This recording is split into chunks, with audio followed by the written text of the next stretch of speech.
Appearing in so many film and TV projects every year, you have to wonder if Nicole Kidman actually reads these scripts that she's given or if she just signs on and says yes. Her latest streaming misfire may give us an insight into the answer. Let's talk about Holland.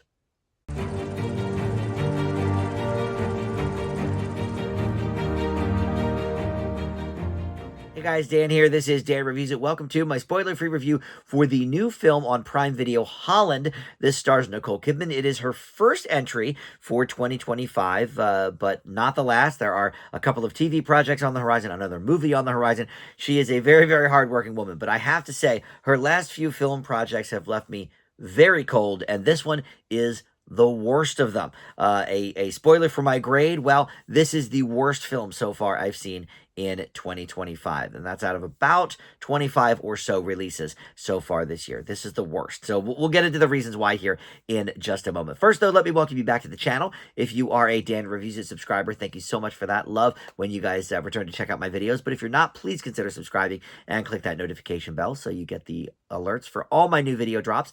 And if you like this video or comment below, that stuff helps the channel tremendously as well. So look, this one, not really a hit with audiences or critics. It's pretty rare that there's an exact matching grade for the audience and the critics on Rotten Tomatoes, but both have this movie, Holland, at a 24%. So right away, that's not too great. But the plot is as follows. So Nicole Kidman plays Nancy Vandergroot, a teacher and homemaker whose picture-perfect life with her community pillar husband, played by Matthew Macfadyen, and her son, played by Jude Hill, in Holland, Michigan, tumbles into a twisted tale. Nancy and her friendly colleague, played by Gail Garcia Bernal, become suspicious of a secret, only to discover nothing in their lives is what it seems. So it is, a little bit of a thriller, but mostly I think it is a sort of satire on, suburban life and marriage and all of that, which, to be fair, Nicole Kidman has already done many times over, most notably, I suppose, The Stepford Wives. But this movie, especially like the last half, I guess, the first hour is all about sort of character building and development and getting to know these people. By the way, none of whom I cared about. I didn't care about one person in this movie. None of them were written particularly well. They weren't engaging. It just, right away, I was like, all right, this might be a dud. Once I was about a half hour in, I actually had to go back because I was so bored out of my mind. I was like, maybe I'm missing something. Maybe I'm not paying close enough attention. Let me watch the last like 15 minutes over. And it didn't really make anything better for me at all. But so the last hour is when you really get closer to, some of the maybe more satirical elements. But again, she's sort of done that to a pretty good perfection in To Die For back in the 90s. And look, at this point, Nicole Kidman has done every genre, from horror to comedy to, everything in between. So for me to say, oh, Nicole Kidman's sort of already been there, done that. All right, maybe that's an unfair criticism because, like I said, she does several projects a year. But look, the movie she came out with a few months ago, Baby Girl, I didn't particularly care for, but it wasn't her treading on ground that she's done before. So I'll give that to her. That movie was at least more original.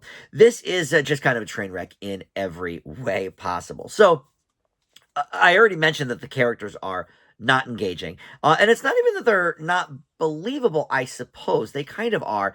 But I cared so little about anything that was going on in this movie. And that is always sort of a kiss of death for me. I mean, you can have characters that maybe are bland or, over the top or whatever in between. But if you have somebody that and not just somebody, but the entire cast of characters, if I don't care about one single person or care about what happens to their character after the movie's like half over, it's hard to recover from that. A lot of my Fs sort of are on that kind of principle.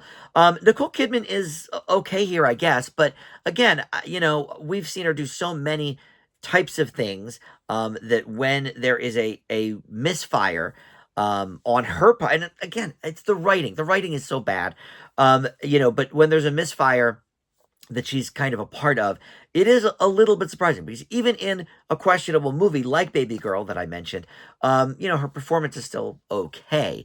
But here, they didn't give her anything to work with. So this was directed by someone who I was unfamiliar with, but she's directed one other major film. Mimi Cave is her name, and she directed the horror film Fresh.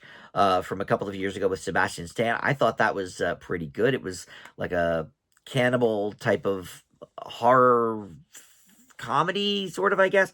And this was written by Andrew Sidorsky, who I am unfamiliar with. But the two of them teamed up to give us basically nothing. I mean, even the shots, the scenery, like, yes, it's sort of idyllic in the sense that you have this city in Michigan, and it's called Holland, Michigan, because it's got this huge tulip base.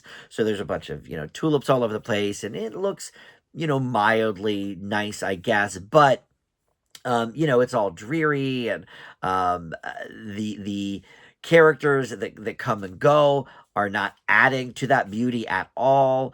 We've seen so many sort of suburban family stories gone wrong, that it's just added nothing to the table. Look, there's not much more to add here.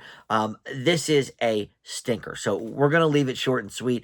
I have not given any F's so far this year for 2025 films, but this will be the first. I leave Holland with the dreaded F. We will see where it ends up on my worst of the year as time goes on here. But if you want to check it out for yourself, it's on Amazon Prime right now. And we'll look forward, maybe the next Nicole Kidman project will be slightly better than this. We would hope. All right, thank you for watching Dare Reviews, and I'll see you next time.